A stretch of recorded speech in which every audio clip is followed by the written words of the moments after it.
যদি দেখি তাহলে এই জিনিসটা বেশ ইন্টারেস্টিং, প্যারালাক্স ইফেক্ট যারা বলে আমরা এই জিনিসটা তৈরি করতে পারি। সো সো অনেক তো মনে করেন যে থিওরিক্যালি জিনিসপত্র বুঝলাম যে কীভাবে তৈরি করা যায়। সো আজকে আমরা অ্যানিমেশনের প্রথম দিকে আসলাম। সো আমরা যদি আবার একটি প্রিভিউ দেখি, অ্যানিমেশনের এটা একটু বেসিক মতনে আছে। আমরা জাস্ট এখন এটা প্রিভিউ দেখি। আরেকটা জিনিস দেখেন যে অ্যানিমেশনটা, এখানে অনেকগুলো অ্যানিমেশন আছে, এখানে একটা ট্যাপ সিস্টেম আছে। সো অনেকগুলো জিনিসপত্র আছে। সো আমরা যে জিনিসটা এখন শিখবো সেটা হচ্ছে যে এই জিনিসটা যে আমরা স্কুল করছি বেশ ভালো কথা, কিন্তু এই জিনিসটা বেশ বেশ ইন্টারেস্টিং, তাই না?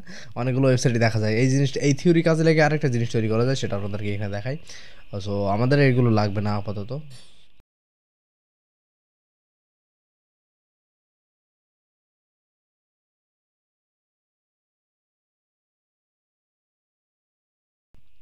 অবসলুট করে দিলে আমরা এখন এটা ইচ্ছা মতো এটা সরাসরি রেখে দিতে পারবো, তো ভালো কথা। এই জিনিসটা 100% তো করে দিলাম। দেওয়ার পরে যে আমরা এটা 100 VH মানে VW করে দিলাম, যে যা থাকবে সব হচ্ছে, এবং এর কালারটা রিমুভ করে দিলাম। এটা হেল্পার হিসেবে আমরা রাখতে পারি, যে ডুপ্লিকেট করে দিতে পারি। এবং এই তো।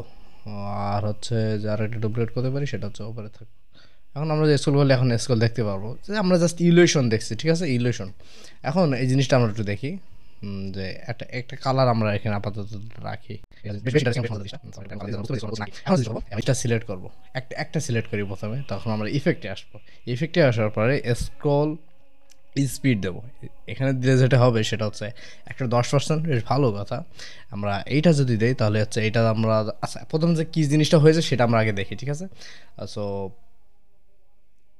এইটা একটু নড়াচড়া বেশি করছে, কিন্তু বোঝা যাচ্ছে না। যদি আমরা একটু দেড়শো করে দিই, এই এখন যদি দেখি তাহলে এই জিনিসটা বেশ ইন্টারেস্টিং, প্যারালাক্স ইফেক্ট যারা বলে আমরা এই জিনিসটা তৈরি করতে পারি। সো আমরা যেটা করবো সেটা এগুলো পাশাপাশি নিয়ে আসি। পাশাপাশি নিয়ে আসলে হবে কি, এই জিনিসটা আমার দেখতে বুঝতে অসুবিধাও কম হবে।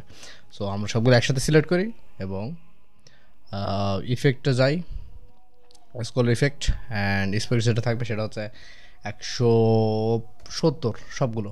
এখন আরেকটা যেটা করবো সেটা হচ্ছে যে একটা সোলো করে দেবো, একদম সোলো করে দেবো। সো সোলো বলতে একদম সোলো না, আমরা জাস্ট 80 যদি আজান দিচ্ছে, 90 যদি রাখি, এবং একটা যদি একটু র্যান্ডম নাম্বার দেয়, 100 থাকুক।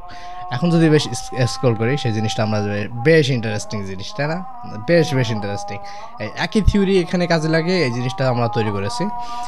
এই জিনিসটা এখন জাস্ট সেট আপটা একটু গরমার আছে, যে এটা সম্ভবত একটু বেশি হাই স্পিড দেওয়া আছে, এই জন্য এই জিনিসটা বেশ দেখতে জোস লাগছে। এখন এই জিনিসটা যদি দেখি তাহলে এই জিনিসটা পুরো একটা বড় ইমেজ, যারা ফিগমা থেকে ইম্পোর্ট করে, কিংবা এখানে একটা মডিউল একটা স্ট্যাকের ভিতরে নিয়ে সবগুলো হরিজন্টাল ভার্টিক্যালি দিয়ে তারপরে এটা অ্যানিমেশন করে। স্কুল যদি আমরা অ্যানিমেশনটা দেখি তাহলে জিনিসটা একটা 3Dও আছে টপ থেকে, বেশ ইন্টারেস্টিং। সো বুঝে গেলেন এখন যেটা করা লাগবে, ওভারফলে হিডেন কিছু করা লাগে না, জাস্ট ফ্রেমের ভিতরে দিয়ে ওইটা অ্যাবসলিউটও করা লাগে না।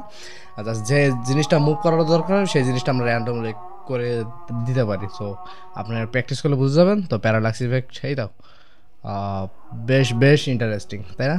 সো শিখে গেলেন। দেখা হচ্ছে পরবর্তী ভিডিওতে।